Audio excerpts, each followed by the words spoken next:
Na kusabai popote ulipo mpendwa msikizaji, leo ni 17 mwaka wa 2025. Hii ni MTV1 News Online inakutangazia toka eneo la Uswahili. Jina langu Dr. Benitambwe Mkandiro Walimete, nitakaye kuletea matangazo yetu ya leo toka mjini Goma. Tunasikika toka mitandao ya kijamii Facebook, Twitter, X na LinkedIn. Taarifa kuu siku ya leo: zaidi ya wachimbaji madini 40 wafariki katika jimbo la Lualaba baada ya daraja la mbao kuporomoka juu ya shimo lililochimbwa na kampuni ya Kichina. Operesheni za uokoaji zinaendelea baada ya serikali ya Kongo DRC na AFCM 23 kusahini mkataba huko Doha, Qatar. Mapambano yaibuka kwa mara tena huko Masisi na Kivu Kusini, katika mbuga la wanyamapori la Kauzibiega na katika vijiji vingi Kivu Kaskazini. Ni hayo kwa siku ya leo, na karibu tena msikizaji wa MTV1 News.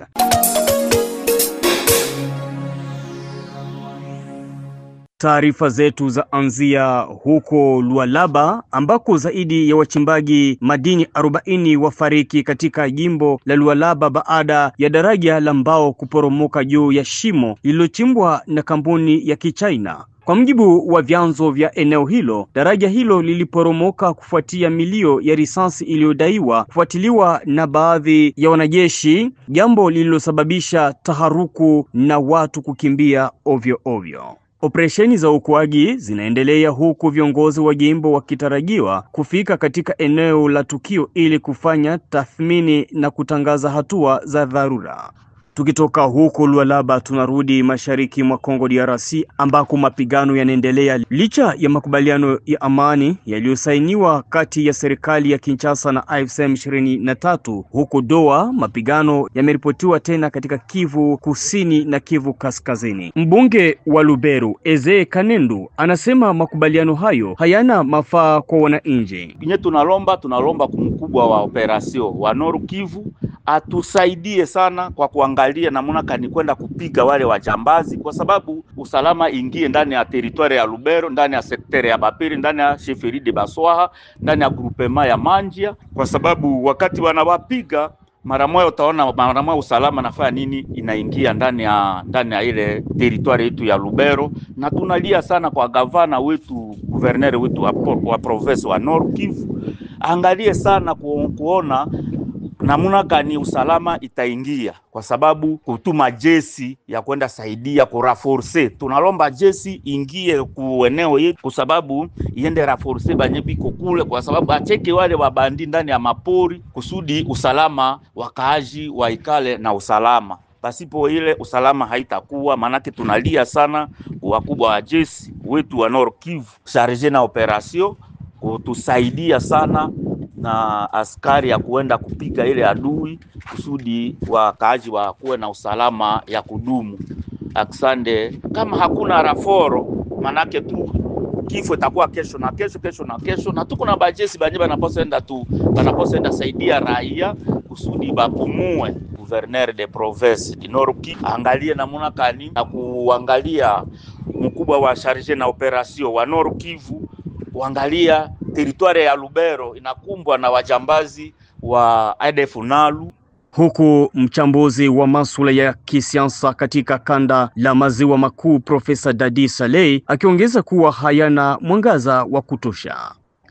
Hiyo accord ndiyo ni kweli inafanyikana, haiko ayo kabisa na gisi ya rais ye peke alisema Kisekedi, haiko hayo kabisa ndio itatuletea amani. Tunajua kama watu wa mingi watatafuta kucheza mchezo, wanatafuta kudanganya Kongo, wanafanya hiyo inaitiwa fight and talk, maana wanapigana, na wangiliona kama Kongo inakuwa rahisi kufika mpaka Kinshasa na kukamata, wangiliendelea, wangilifatana hata na mazungumzo fulani. Ndio maana tunapana kabisa heshima kwa FARDC na wazalendo kupima kutafuta gisi ya inchi Kongo isianguke kumikono ya wajambazi ya kutoka mafasi kadhalika. Manake ni kusema kama tunaona mzuri kama rais wa Kongo Felix Tshisekedi alisema tena yeye peke anajua hiyo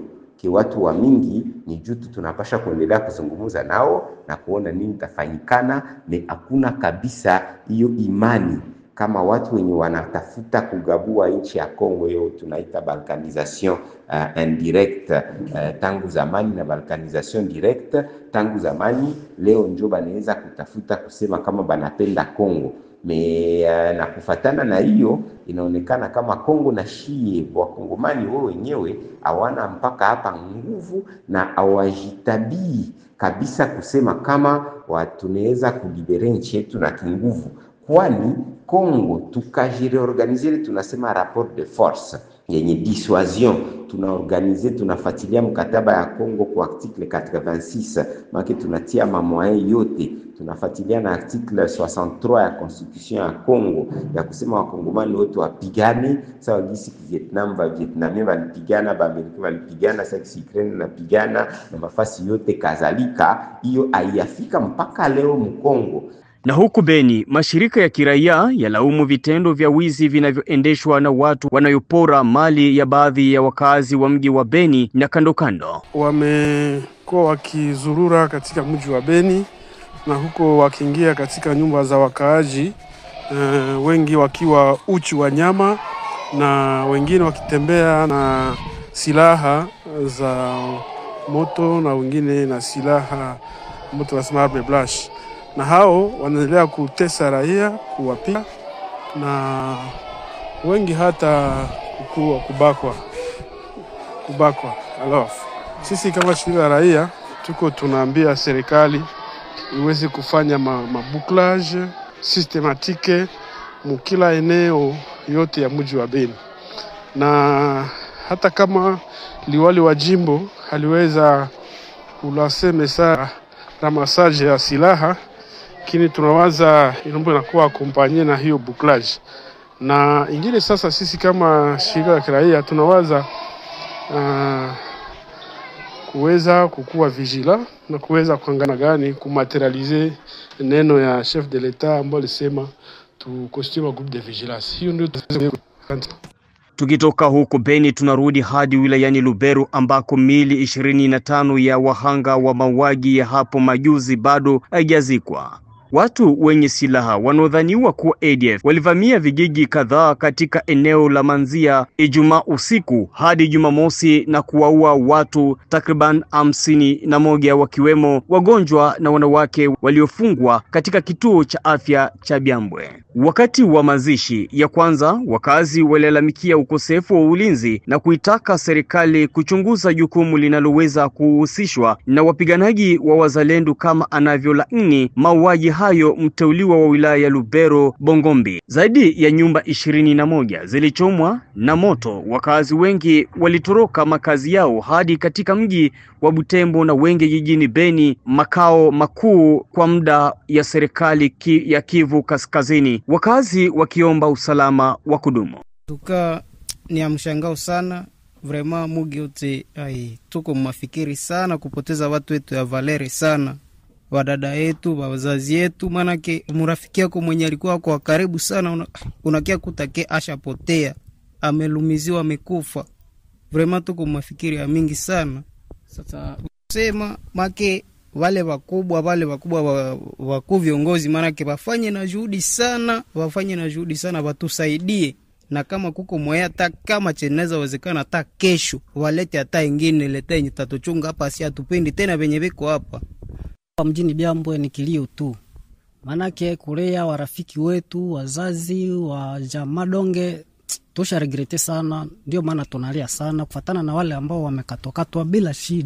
Ndaambia viongozi tunasema tu wajekaze, watutumie wengine viongozi ambao watatuchunga kwa njia leo magharibi bila hata kusema hadi siku fulani, hapana. Wanamapinduzi wa AFCM 23 wadhibiti Jumapili 16 Novemba kijiji cha kwanza cha Maimingi wilayani Shabunda baada ya shambulio kali dhidi ya jeshi ya Jamhuri ya Kidemokrasia ya Kongo FARDC. Jeshi lilijibu kwanza lakini kisha kuvunja hifadhi na kurudi nyuma kulingana na vyanzo vyetu vya habari. Hadi sasa Shabunda ilikuwa eneo pekee la kiserikali ambalo AFCM 23 haikuwa na uwepo wa kijeshi. Ni hayo kwa siku ya leo, na karibu tena msikilizaji wa MTV1 News. Kumbuka kwamba matangazo haya yanaendelea kwenye mitandao ya kijamii na tunasikika eneo nzima ya kanda la maziwa makuu kupitia redio shirika. Kwa niaba ya wote waliofanikiwa matangazo haya, mimi ni Dr. Binitambo Mkandilo Olimete. Kwa herini.